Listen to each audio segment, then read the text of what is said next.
Ini Rasulullah sallallahu alaihi wasallam telah bersabda, ayyuhan nas, wahai segenap manusia,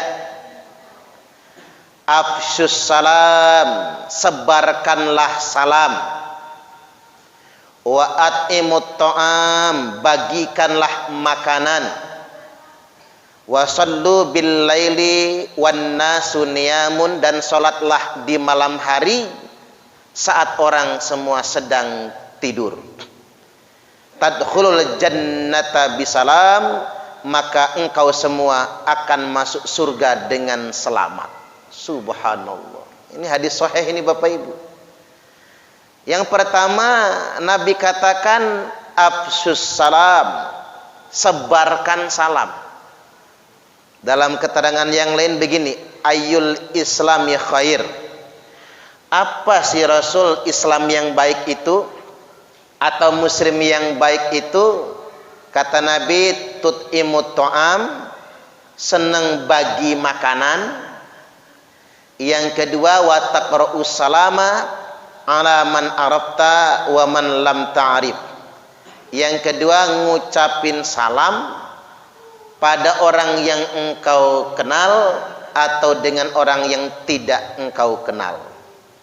Sederhananya begini Bapak Ibu, yang bakal masuk surganya gampang itu orang yang suka bertegur sapa, walaupun enggak kenal gitu. Kalau kita ini enggak Pak, kalau enggak kenal enggak ngucap salam. Kadang-kadang udah kenal tapi enggak soulmate gitu, enggak deket banget gitu, karena enggak akrab, enggak ngucap salam. Atau pernah selek, pernah tersinggung, enggak ngucap salam. Padahal Nabi sampaikan alaman arafta, ucapkan salam itu kepada orang yang engkau kenal. Siapa dia? Wa man lam ta'rif, termasuk dengan orang yang tidak engkau kenal. Jadi poin di kalimat pertama ini satu, salam. Salam itu kan doa. Assalamualaikum warahmatullahi, keselamatan dilimpahkan kepada kalian beserta rahmat Allah, kan doa. Jadi kita mendoakan sesama kita, dan kita menjadi unsur keselamatan bagi sesama kita. Enggak merugikan tetangga, enggak ganggu orang, lisan kita menyelamatkan orang, perbuatan kita menyelamatkan orang. Itu yang disebut dengan menyebar salam.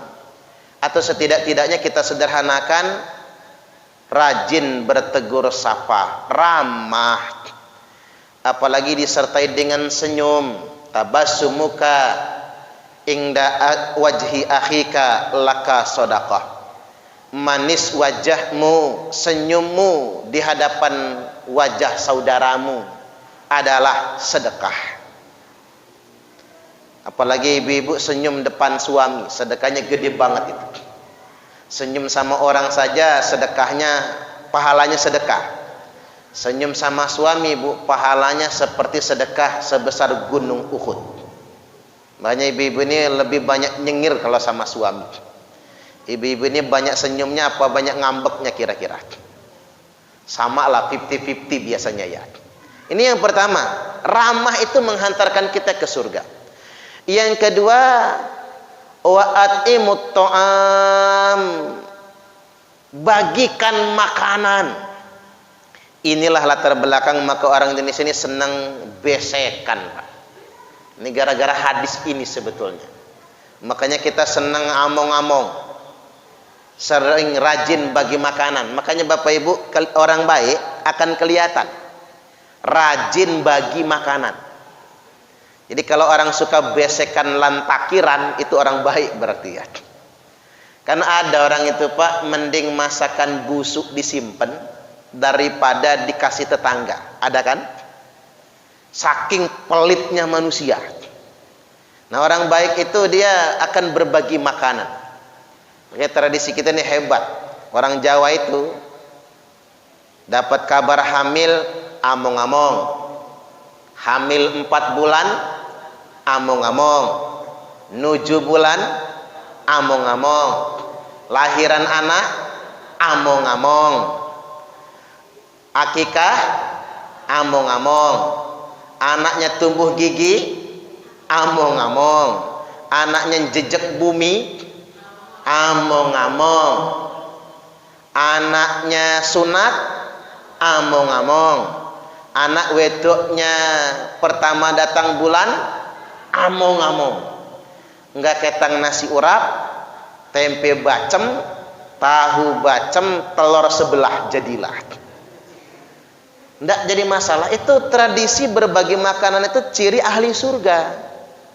Makanya Bapak Ibu ada lebih rezeki sedikit bagi makanan. Enggak ketang 10 tetangga yang dapat, 15 tetangga yang dapat, karena itu calon penghuni surga itu. Baru yang ketiga Nabi sampaikan, wasallu bil laili wan nasu niyamun, salat di malam hari yang orang-orang sedang tidur nyenyak. Itu ciri calon penghuni surga. Bangunlah malam, apalagi usia sudah 50 tahun ke atas Bapak Ibu, itu tidurnya sudah dikurangi. Betul nggak kira-kira?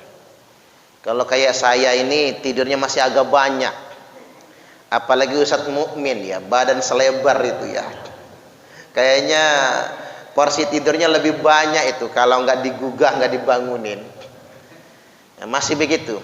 Apalagi kayak Jamal kali ya kayaknya lagi senengnya ngorok itu. Cuman kalau sudah 60, apalagi Pak, 60 itu tidurnya paling 4 jam gitu. Apalagi sudah lewat situ, sedikit sekali tidurnya. Misalnya tidur jam 10, bangun jam 3 itu udah puas banget itu. Nah itulah kita gunakan untuk sholat tahajud, berkhalwat kepada Allah, bersepi-sepi dengan Allah saat orang lain sedang tidur. Ketika kita bangun malam, rajulun dzakarallaha khalian fafadat ainahu, seseorang yang mengingat Allah dalam kesunyian saat sedang sendirian, tak ada yang melihatnya dan tak ada yang mendengarnya, fafadat ainahu, maka berguguran air matanya. Itulah air mata yang akan memadamkan api neraka, dan orang yang itu layak masuk surga. Karena begini, nangis dalam keadaan sendiri itu tulus, tapi nangis di tengah orang banyak itu modus. Percayalah sama saya, ibu-ibu nangis depan suami modus, karena takut kena marah, ada kesalahan. Bapak-bapak nangis sama istrinya modus, minta maaf karena terlanjur berbuat kesalahan, karena menyakiti istrinya, itu modus. Apalagi istri meninggal dunia, Bu. Bapak-bapak nangis di tengah orang banyak sambil ngintip, ada janda muda enggak ya? Itu modus. Jadi kalau orang nangis Pak depan orang, modus. Apalagi ustadz nangis depan jamaah, banyak modusnya itu ya. Wah, termasuk ustadz lah nangis depan jamaah itu mah modus ya. Nah, nangis sing tenanan, nangis yang sesungguhnya saat sedang sendirian, tak ada yang dengar, tak ada yang lihat, maka itulah air mata yang akan memadamkan api neraka. Tapi kalau nangis depan orang itu namanya air mata buaya itu. Jangan gampang percaya. Jadi 3 di sini kita dapat di hadis ini. Pertama, calon ahli surga itu rajin bertegur sapa. Enggak pandang golongan, enggak pandang suku, entah solmet atau tidak, entah kenal atau tidak, dia rajin bertegur sapa, mengucapkan salam. Yang kedua, calon penghuni surga itu rajin berbagi makanan, rajin besekan, takiran, among-among dan lain sebagainya. Dan yang ketiga, rajin bersepi-sepi di malam hari untuk semata-mata mengingat Allah Ta'ala. Maka Nabi sampaikan, tadkhulul jannata bisalam, maka engkau akan masuk surga dengan keselamatan. Mudah-mudahan kita termasuk di antaranya. Allahumma amin.